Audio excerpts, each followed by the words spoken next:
everyone. Our guest today, he's a former top 300 men's ranked tour player, Dane Propoggia. Good to see you. Thank you. Thanks for having me. What have you been up to since your playing days? Um, since I stopped playing, I moved straight into coaching actually. So at the end of 2018, after I finished up in Europe, I sort of organized and had some chats with some coaches down here in Sydney. Um, and then as soon as I got back, pretty much just got the ball rolling with Yep. that and moved straight into coaching. And I see you're a bit of an avid cyclist these days. Were you doing that while you were playing on tennis, or it's something, one of those things that you suddenly have time for once you stop being on the tour? It was a funny transition into cycling for me. So when I was at home training, I would just sort of commute to the gym with a sort of pretty average mountain bike. And all the time, every time that I came home, I was always getting passed by these sort of middle-aged, sort of overweight men on really cool looking, fast road bikes. And I was like, always thinking to myself, maybe that's why I'm slow, right?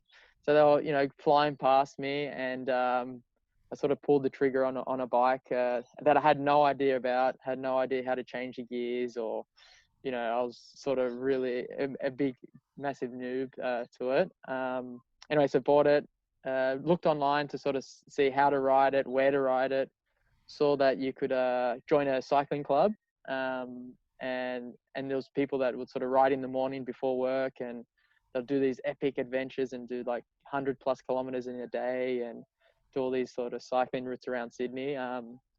And then I just joined a club, just started with the club, and sort of fell in love with it. And now I'm sort of riding, most days during the week, trying to do, 300+ Ks a week, just to sort of stay fit and Wow. healthy, and keep social as well. Yeah. Are you feeling fitter doing that now than you were back when you were playing? Because it takes a lot. Those cyclists are so It's fit. Yeah, I mean, it's definitely a different type of fitness. You sort of, I guess, you lose a lot of sort of muscle weight and all that. Very aerobic. A lot of endurance based stuff. But yeah, I mean, it's more. Yeah, I do it for fitness as one thing, but I guess it's more social aspect because you have cycling buddies, and it's always good just to catch up because as you know, tennis is a pretty lonely sport. Very individual. And playing on tour, you could have weeks where it's just you out there. So it's sort of good to be able to do something that with like-minded people, and just keep it fun. Yeah, I think it's a nice change when you can go from just being solo. Like I started playing basketball again just because I'm like, oh, I get to I can do a team sport now. Yeah, exactly. Are you racing or is it more just a social thing at this stage? Yeah, so I've middle of last year, sort of dabbled into that a bit as well. I guess that's my competitive side coming out. Um, it's just sort of where I can find time because sometimes races are on when I'm working, or they're maybe 2-3 hours away in a small country town. And especially with COVID now, there's sort of dried up the racing scene a little bit. But yeah, I think that's something I'd like to get into a little bit more. But yeah, see, I don't know. I mean, I'm sort of to anything really. Try it all. Yeah. So whereabouts are you coaching now? I'm a head coach at the Hunters Hill Club out in Hunters Hill. So and the end of 2018, I took over the role as the previous coach moved on and got his own club. So I've been here ever since then. Okay. So yeah, I mean, it was funny because after when I was playing tennis, I always sort of said I would never coach. I would sort of try and get out of tennis and do something completely different. But as I did more and more of it, I really enjoy it. And it was a great way for me, I guess, to still stay in the sport, and then I guess give back as well Yeah. to the sport that sort of gave me so many experiences. What do you say to you kids who ask what playing on the tour is like or who want to go pro? What do you say to them? I mean, I just tell them to give it a go. Why not? I mean, if all else fails, there's always something you can do. There's always a chance to go back to uni or go back to TAFE, or you know, get a job in whatever field you want to be in, right? These days. So yeah, I mean, my thought process when I was playing was just go until you sort of can't do it anymore, or not enjoying it, uh, and then see where it takes you.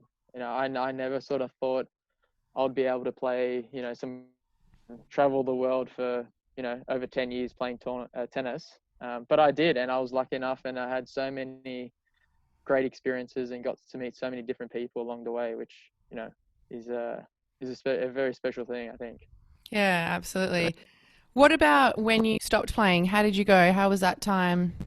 It was funny for me because I was injured quite a lot towards the end of my career, and I wasn't playing as much as I would have liked. So that sort of played a sort of bit of a part on my sort of decision. But towards the end, I was finding it really hard to find the motivation to sort of train, and just be out on court and spend time out on court. I wasn't really enjoying it at all. That's the hardest thing for me that I found. So I think looking back, it was probably the right decision for me at the time, and still is. Like, I don't look back and think I made the wrong decision, or think what if I kept playing, whatever. I think it was a good time for me to stop, and I always said to myself, whenever I stop enjoying playing, that's when I'll sort of give it up, and that's what sort of happened. But yeah, I mean, I still love being involved in tennis and being able to coach. I think the joy for me is being that kid's first coach, and getting them to sort of find their sort of love for their game is amazing. And I had many coaches along my career that helped and shaped me. So if I can be part of someone else's sort of tennis career, whether they become pro or not, or aspect, I think yeah, it's pretty makes me feel happy, really. Yeah, it is really rewarding. There's not too many jobs that you sort of get that feedback and in return of helping someone accomplish something. Um, Definitely. all the best, Dane. It sounds like everything's going well. Good luck out in coaching and with the next race, if that's the next thing coming up. Thank you. Thanks for having me. Thanks for chatting, Karis.